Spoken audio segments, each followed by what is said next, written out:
Hi friends, welcome to Usha fun foods. ನಾನಿವತ್ತು ಗೊಜ್ಜವಲಕ್ಕಿ ಮಾಡೋದನ್ನು ತೋರಿಸ್ತಾ ಇದ್ದೀನಿ.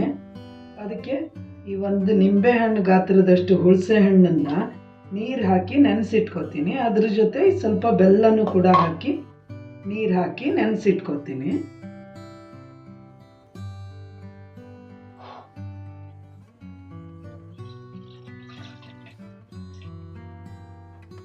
ಈ ಒಂದು ಬೌಲ್ ಅವಲಕ್ಕಿನ ಮಿಕ್ಸಿಗೆ ಹಾಕಿ ತರಿ ತರಿ ಮಾಡ್ಕೋತೀನಿ. ತುಂಬ ಹಿಟ್ಟು ಮಾಡ್ಕೋಬಾರ್ದು, ತರಿ ತರಿ ಮಾಡ್ಕೋಬೇಕು.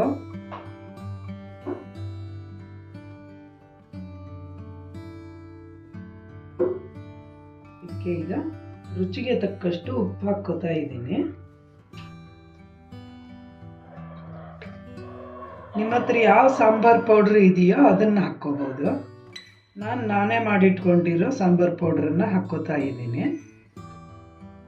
ಧನಿಯಾ, ಆಮೇಲೆ ಜೀರಿಗೆ, ಮೆಂತ್ಯ, ಚೂರು ಸಾಸಿವೆ ಎಲ್ಲ ಹಾಕಿ ಹುರಿದು, ಒಣಮೆಣಸಿನ್ಕಾಯಿ, ಕರಿಬೇವಿನ ಸೊಪ್ಪು ಎಲ್ಲ ಹಾಕಿ ಹುರಿದು ಅದನ್ನು ಪುಡಿ ಮಾಡಿಟ್ಕೊಂಡಿದ್ದೆ. ಅದ್ರ ಜೊತೆ ಇದು ಕಡಲೆಬೇಳೆ ಮತ್ತು ಶೇಂಗಾ ಸೇರಿಸಿದ್ದ ಚಟ್ನಿ ಪುಡಿ. ಅದನ್ನು ಈಗ ಇದನ್ನು ಚೆನ್ನಾಗಿ ಮಿಕ್ಸ್ ಮಾಡ್ಕೋತೀನಿ.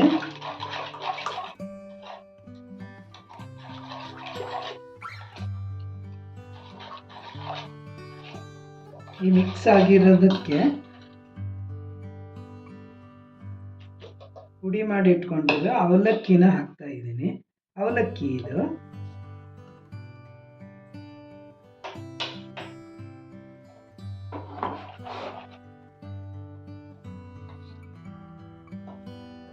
ಈ ಥರ ಹಾಕಬೇಕು.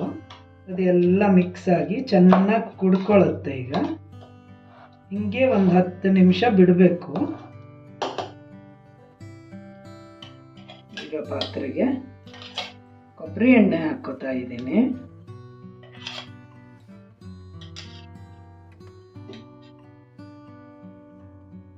ಇದಕ್ಕೆ ಶೇಂಗಾ ಬೀಜ ಹಾಕೋತಾ ಇದ್ದೀನಿ. ಸ್ವಲ್ಪ ಹಿಂಗ್ ಹಾಕ್ತೀನಿ.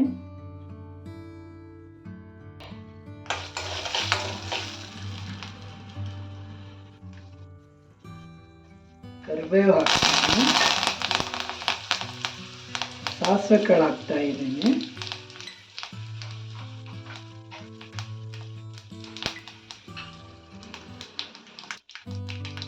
ಅರಿಶಿಣದ ಪುಡಿಯನ್ನು ಹಾಕಿದ್ದೀನಿ.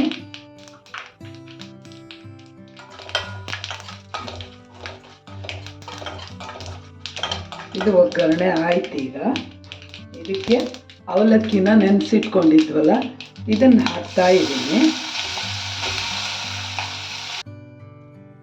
ನೆಂದು ಗಟ್ಟಿ ಹಾಕ್ಕೊಂಡಿರುತ್ತಲ್ಲ ಅದನ್ನೆಲ್ಲ ಉದುರಿಸಿ ಚೆನ್ನಾಗಿ ಈ ಥರ ಕೈ ಆಡಿಸಿ ಒಗ್ಗರಣೆನಲ್ಲಿ ಬಿಸಿ ಮಾಡ್ಕೋಬೇಕು.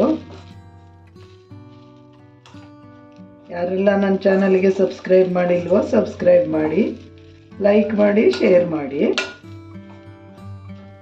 ತುಂಬ ರುಚಿಯಾಗಿರುತ್ತೆ ಇದು.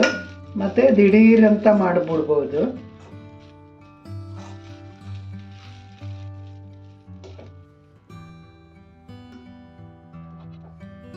ಇದಕ್ಕೆ ಹಸಿ ಕಾಯಿ ತುರಿನ ಹಾಕ್ತಾ ಇದ್ದೀನಿ.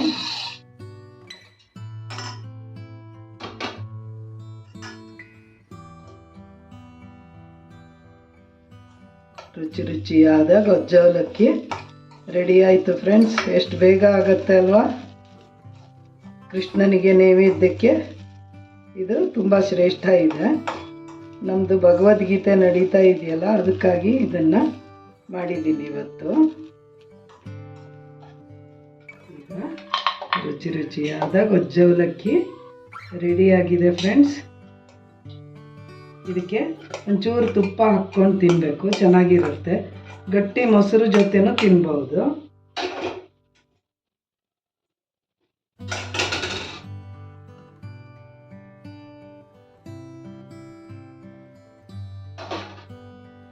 Thank you for watching.